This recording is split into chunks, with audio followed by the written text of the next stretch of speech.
ભીમપોર ગામમાં મોડી રાત્રે લગ્નમાં બેન્ડ બાજાવાળા સાથે થયેલી માથાકૂટમાં બે મહોલ્લાના યુવાનો વચ્ચે મારામારી થઈ હતી. તો ડુમસ પોલીસ પહોંચે તે પહેલા જ બે જૂથોના ટોળાએ એકબીજા પર પથ્થરમારો કર્યો હતો. ભીમપોર ગામમાં જતી 7 મહોલ્લામાં મોડી સાંજે લગ્નનો વરઘોડો નીકળ્યો હતો. આ વરઘોડામાં દારૂના નશામાં એક યુવાને બેન્ડવાળાને માર માર્યો હતો.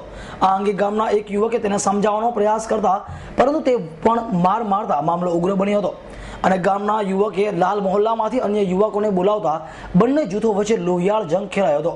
જ્યારે બનાવની જાણ પોલીસને થતા પોલીસ કાફલો ઘટના સ્થળે દોડી ગયો હતો. જોકે પોલીસ પહોંચે તે પહેલા જ બંને જૂથો વચ્ચે પથ્થરમારો પણ થયો હતો. ભાઈ ગાનાભાઈ ખલાસી છું અને ગઈકાલે અહીંયા શું અહીંયા રાત્રે છે ને બહુ આ બાજુના સ્ટ્રીટવાળા ઘણા લોકો આવ્યા હતા. તોફાન કર્યું છું, પથ્થરનો એ કર્યો હતો, તો ભાંગતોડ કરી છે. અમારે લોકોને બહુ ઈજા કરી છે. બધા લોકો હોસ્પિટલમાં બી છે. બધા લોકોને પાટાપટ્ટી પિનને બી કરાવી છે અને આ બધું બહુ ઘણું નુકસાન કર્યું છે. ઘણું નુકસાન વધારે પડતું નુકસાન કર્યું છે. લગ્ન થયા હતા કે પછી લગ્ન નથી થયા.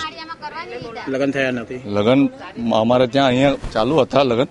પછી છે ને બધું તોડફાડ પથ્થર માર્યો પેલો પછી તો અમારે અંદર જવું પડ્યું. ના છૂટકે પછી અંદર થોડી વિધિ પૂરી કરી છે. કમ્પ્લીટ વિધિ નથી થઈ. કયા કારણોસર આ બબાલ થઈ? વરઘોડો નીકળ્યો હતો અમારા મોહલ્લામાંથી. વરઘોડો નીકળ્યો હતો. આ છોકરા લોકો બેન્ડમાં નાચે ત્યાં થોડી બબાલ થઈ હતી. પતી ગયું હતું. પાછા આ લોકો છે ને વધારે પૂરતા ટોળાને લઈને આવ્યા હતા. પથ્થરમારો કર્યું છે.